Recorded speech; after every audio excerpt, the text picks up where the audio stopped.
I've been studying Japanese for about 30 years, and over this time I've come up with a whole list of things that I wish I knew before I started. Word order can be a little bit strange. What level of politeness should I learn? I always tell people to learn divide and conquer, a great pronunciation trick that has dramatically helped me with my Japanese. I learned a lot of grammar through, believe it or not, one of the hardest things for me to say in Japanese is. So first thing you should do, divide and conquer. Start with speaking, learn some basic phrases and grammar, then learn Hiragana and Katakana, and then learn Kanji. In my other video I said I put Kanji off for about 2 years, and at first I wish I hadn't done that. Now I'm glad I did, because I really focused on speaking. Understanding what people are saying, trying to make correct sentences in Japanese, trying to learn grammar, trying to learn pronunciation. Now I'm glad I did it. So learning to speak. The first book I got was Japanese for Busy People. Like I said, I'm self-taught, and so I took that book and I just read it many times, and then I'd be on the train and I would hear Japanese. This is before smartphones, and this is before they started putting English up in a lot of train stations. I would have to go ask the station master, hey, I'm trying to get here, what's the best way to get there? And then I would have to try to listen and try to understand what they're saying. Sometimes they were in a hurry, it spoke really fast, sometimes it was noisy. That really forced me to work on my Japanese. So Hiragana and Katakana, there's a book I'm going to recommend, put a link in the description, called Remembering the Kana. For Kanji, there is Remembering the Kanji, and that is the only way I know of. I'm sure I'm going to get comments about this, but Remembering the Kanji by James W. Heisig is the only way I know of to master Japanese kanji. Now, once again, divide and conquer. There are 2 books in the Remembering the Kanji series. The first one, you learn to write the kanji, and if you can write them, you can recognize them.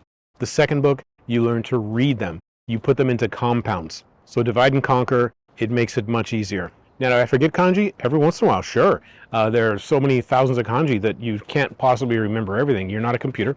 So if I find a kanji that I haven't learned yet, or something I struggle with, I teach it to myself again. I make up a story, maybe put it in a notebook or save it into Google Translate. A great pronunciation trick that has dramatically helped me with my Japanese. Believe it or not, one of the hardest things for me to say in Japanese is arigatou gozaimasu. And it sometimes confuses people, thinking like, oh, he must not speak Japanese, he can't even say thank you. So what I learned is to pull all the consonants out and just practice those words with the vowels. So arigatou gozaimasu would be a, I, a, o, u, o, a, I, a, u. Repeat that a couple of times and then try to say it again. Arigatou gozaimasu. See how much better my pronunciation got just in the time I practiced that one time. You should be aware that each syllable needs to be pronounced separately. When I started studying Japanese, there was nobody around to explain this to me, and there were no professional Japanese teachers around me, so people would just kind of tell me like, oh, you're really good. I didn't get that direction, so if you internalize this, you will save yourself a ton of time, and people will understand you better. You will sound much more native in Japanese. So, for example, a, I, I'm going to put that in the subtitles here. A, I is sometimes to a Westerner sounds like I. That's one syllable. Ai is 2 syllables. Now I've over enunciated that. Japanese people don't really say that, like aishiteru, I love you, which by the way people don't really say. But ai is love, and it's not pronounced I. It's not 1 syllable, it's actually 2 syllables. So like I said, I started with Japanese for Busy People as a basic conversation textbook, and then quickly moved on to some other ones. One thing I want to caution about is don't start thinking that the next book you find is going to be the magic bullet. The only thing that really works is repetition and studying. You're going to make mistakes, you're going to forget things. Just keep going back and studying. That's the only way to really get better.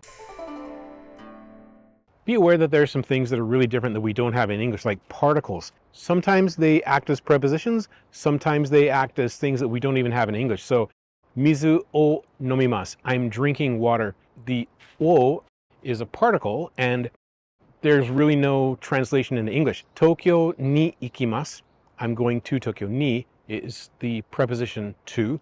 Tokyo ni ikimasu. Now here's a riddle for you. What's the difference between Tokyo ni ikimasu and Tokyo e ikimasu? I'm going to put them down here in the Japanese. Tokyo ni ikimasu, Tokyo e ikimasu. What's the difference? I'm going to give the answer at the end. I'm sorry I gloss over grammar because I don't really remember learning grammar. I learned phrases. So there's a concept in language learning called chunking, which is basically learning short conversations or role play. When you're doing that, you can actually internalize the grammar. Now, like I said, I had a cheat code because I was in Japan, so a lot of the grammar, I just internalized it. But there are some good textbooks on grammar. I don't think it's worth hyper focusing on because you're going to learn it as you learn phrases. Word order can be a little bit strange, and some Japanese sentences can be run-on sentences. I've worked in some litigation where I looked at a massive paragraph and it was like 10 lines and it was all prepositional phrases or all qualifying phrases and things like that. It can get really messy, and some people are just not good at writing. So I've seen some massive run-on sentences and it took me quite a while to decipher it. This is before I could just run it through Google Translate. I learned a lot of grammar through songs. I'm a huge fan of a band called Southern All-Stars and another band called Dreams Come True. Dreams Come True has an amazing singer, Miwa Yoshida. She has a beautiful voice. There's a song they sing called Namida to Tatakatteru. And when I got the lyrics, and I had to transcribe them because there was no internet at the time, I had to transcribe the lyrics and then I translated them into English and I broke down because the song was so heartbreaking. It's really important to learn vocabulary in context. So the word for wear is kiru, but that doesn't apply to every article of clothing. So I can say, aoi shutsu o kiteru. It's hard to switch from Japanese to English for me. This is one reason I don't mix languages, but I could say aoi shutsu o kiteru, but I cannot say grei no kutsu kiteru. It's haiteru. So the word for wear when it comes to a shirt or a suit is kiru. The word for shoes and socks is haku. One funny thing, and this is a way to help you understand the Japanese thinking, is sometimes you can reverse engineer the mistakes that your Japanese friends make in English. I was talking to a friend and they said, oh, have you seen my friend? He's putting on a yellow jacket. And I looked around for somebody who was, putting on a yellow jacket at that moment in the present progressive tense. And what they really meant was he's wearing a yellow jacket. Because kiru in Japanese is put on and wear at the same time. Another one is with intonation. So when you go into an international hotel, the staff has a lot of classes in English and they will automatically default to English even if they don't speak very well. So I was at a coffee shop and we were waiting for a table and the host came out and said, "Thank you for waiting." And I thought, I can't put a finger on it, but there's something really wrong with his English. And then I heard them talking to a Japanese customer and they said, "Omatase shimashita." I was like, oh, he's using the Japanese intonation with English words.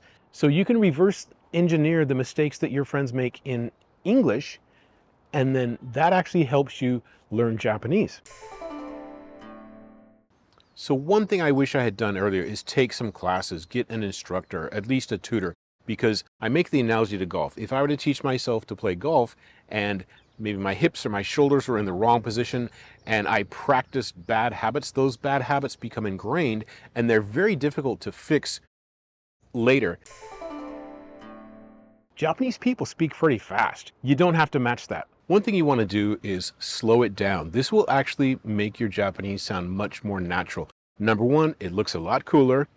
Number two, it's just easier to understand. As a matter of fact, I was at a coffee shop with a friend and the person behind the counter was having a hell of a time understanding what I was saying. And I went to my friend, I said, I'm losing confidence in my Japanese. What is going on? And they said, "You're talking too fast." They might see a person who looks like me and they're expecting to hear English and suddenly they hear this barrage of rapid fire Japanese. It creates a lot of confusion. So slow it down, speak clearly, and you will sound much more natural in Japanese. So it's great to be well-rounded. You can take care of yourself at the dentist office. You can make a reservation online. You can check in at the hotel. You can get a date and you can order dinner and you can go pay your rent and rent an apartment or whatever in Japanese. Okay, it's great to be well-rounded, but you really want to start to specialize in the intermediate phase. I could speak a little Japanese and I joined a Japanese school for 1 year and the head instructor sat down with me and said, "Tell me why you want to learn Japanese." And I thought, well, isn't it obvious? I live in Japan. And for her, that was not a good enough answer. Now, I thought at the moment it was a really odd question. Come to find out, she probably saw a lot of people who got fired up, going to master Japanese in 2 years, and they would come in and they hit the intermediate phase where a lot of people give up. And if they didn't have strong enough motivation, they would give up. So I think that's why she pushed me to have a very specific goal. Now, I was very lucky because in the 90s, it was the heyday for Japanese sports cars. The GTR was everywhere. I had a Subaru WRX STI, and that was a beautiful, fun car. So I would read car magazines and I would think, okay, if I want to get an aero kit or I want to upgrade the turbo, how would I say that? And so I would read magazines and I would learn all these different vocabulary in context through car magazine. It was really good to have a passion. I really loved Japanese cars at the time, and so and I still do, but it was really good to have one thing I was super passionate about. Another thing I'm fortunately or unfortunately is I have a few food, I don't know if I wouldn't say allergies, but I have a few foods that just don't work well with my body. So I had to learn all the different names for sugar, and there are, I don't know, 20, 30 words, 20, 30 ways to say sugar. Had to learn all the different ways to say that. I had to learn how to read them too because they're on the label and they're in small characters. So I had to learn how to read all those words, had to learn how to say them. When I went to a restaurant, I had to learn how to say, does this have any sugar? And believe it or not, a lot of Japanese food has sugar. It is shocking how much sugar can be hidden in Japanese food. So there was something that, forced me every day or every time I go shopping to read labels, which means that I had to learn a lot of kanji when it comes to food. I had to learn a lot of kanji when it came to different seasonings or sweeteners. Having a very specific purpose like that is actually very useful. So now I'm grateful that I had those allergies because it really helped me boost my vocabulary. I had to get out of my shell. So what's kind of funny is I make these videos and I appear very outgoing, but actually I'm kind of shy. It made me get out of myself because I had to ask the server. I had to engage in conversation because it's a health issue. It's not a life and death matter. It's more of a quality of life issue. That was one way that really helped me boost my Japanese. So what's all this talk about pitch, accent? Is it really that important? I've had comments on my channel, on my other videos, people who say, who cares, pitch accent isn't that important, as long as people understand you, no problem. I'm very stubborn. I wanted to speak as naturally as possible, so I try to emulate the way a Japanese person my age would speak. So pitch accent became an obsession of mine over the last couple of years because I realized I didn't have that skill, so I wanted to gain that skill. Like I said, I wanted to speak as naturally as possible, so pitch accent became very important. I've had experiences where I said something that sounded perfectly normal to me, and the person I'm speaking to just gave me a blank stare, and so sometimes it's the pitch accent.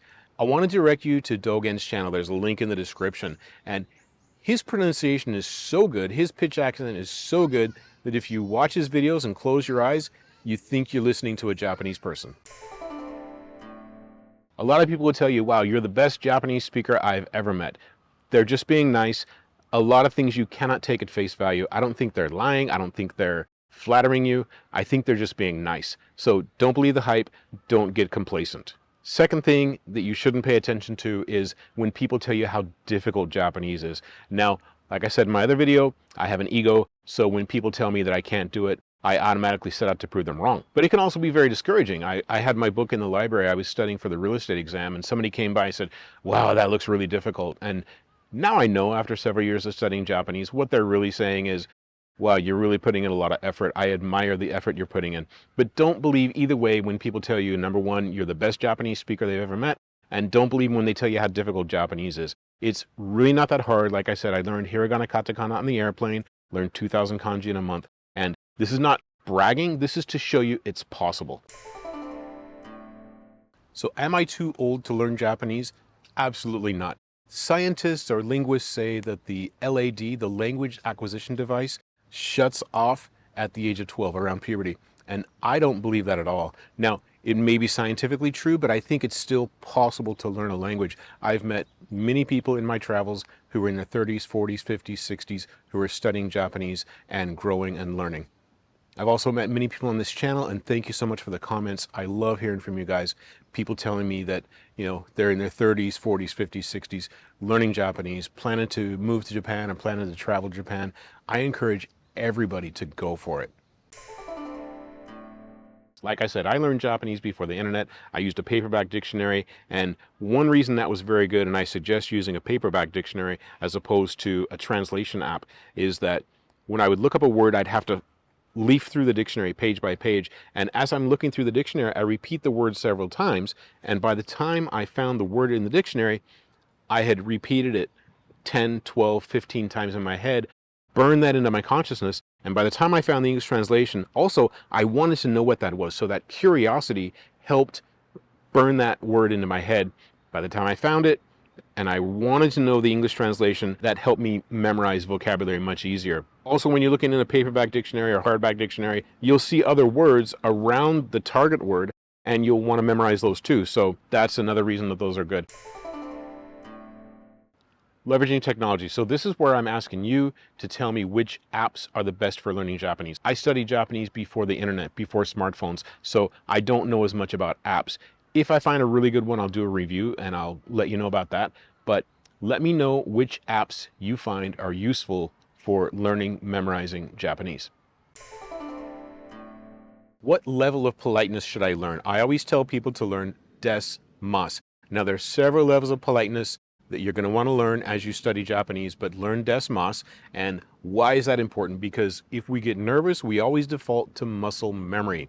If you're on a date and maybe you're having a friendly conversation where you don't need to use des mas, you can use da, for example, but you get nervous and you say des mas, the person will probably tell you, okay, you don't have to be so formal with me, but you're not going to offend them horribly.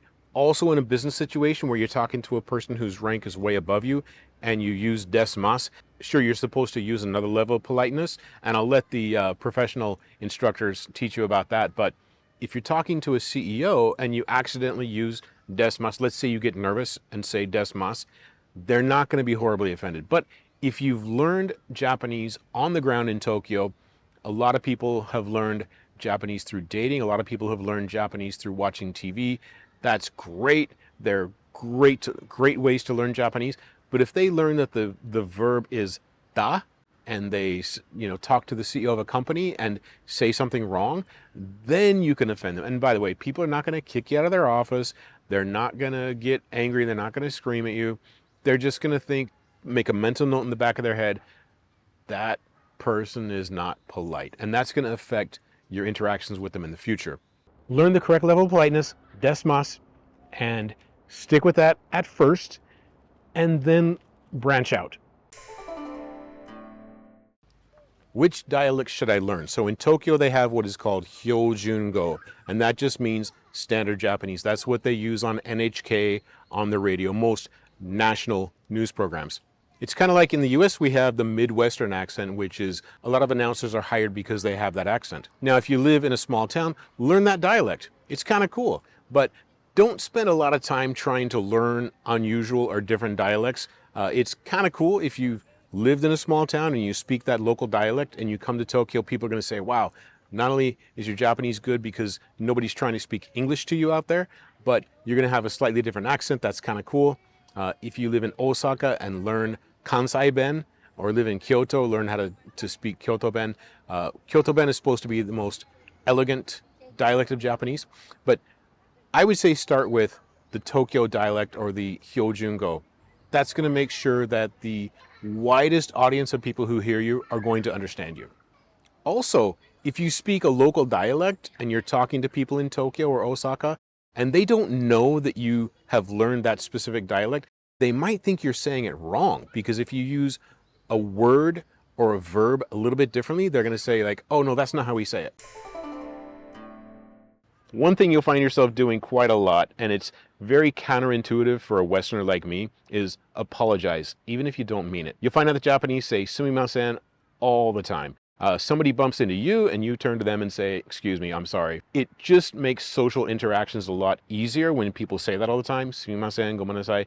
Another thing is, I had a really hard lesson one time. I was at a cafe with a friend and went to the bathroom and there was a huge line, had to wait about 5-10 minutes. and came back and just sat down and started drinking my coffee. My friend looked at me and said, is there something you want to say? I was like, your hair looks good. I don't know, because it wasn't part of my culture to keep saying sorry or excuse me, things like that. My friend said, you're supposed to say, omatase shimashita, thank you for waiting, or sorry to have kept you waiting. And I thought, well, there was a line. I didn't keep you waiting. The line kept you waiting. It was just a cultural shift, a little bit of shift in thinking that I had to learn. And once I started using that, even if I wasn't the person causing the delay, even if I didn't do anything wrong, I would say, omatase shimashita, sorry to keep you waiting. Or I would say, excuse me, when somebody bumped into me. It just made social interactions a lot smoother and makes you look a lot more native when you speak Japanese if you use those interjections or those phrases. So that riddle I gave you earlier, Tokyo ni iku, Tokyo e iku. What's the difference? So if I'm getting on the train and I'm leaving Osaka and I'm going to take the train all the way to Tokyo, I would say Tokyo ni iku. But if I'm going to get off somewhere in between Osaka and Tokyo, but the train is going toward Tokyo, I would say Tokyo e iku. So last thoughts, just do it. I've got really nice comments on my other videos about how I learned Japanese from people in their 60s, people in their 30s, their 40s, their 50s, who were just starting their journey into Japanese. I've got really nice comments from people who use anime. I've got really nice comments from people who do it in an academic style. And I think all those ways of studying Japanese are valid.